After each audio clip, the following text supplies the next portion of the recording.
Ako po si Jaros Tomasi Avila. Ako ay ikalimang baitang. Ano nga ba ang wikang Filipino? Ang wikang Filipino, ito ang ating pagkakakilanlan, ating lakas at ating pagkakaisa. Alam niyo ba ang salitang Pilipino ay nanggaling sa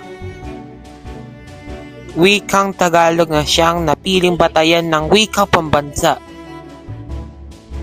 Ang pagmamahal sa wikang Filipino ay katumbas ng pagmamahal sa ating bayan. Kaya't gamitin natin, ipagmalaki at ipagtuloy ang paglinang sa ating sariling wika dahil sa huli, ang wikang Filipino ay wika ng ating puso at pagkakaisa. Maraming salamat po at mabuhay ang wikang Filipino.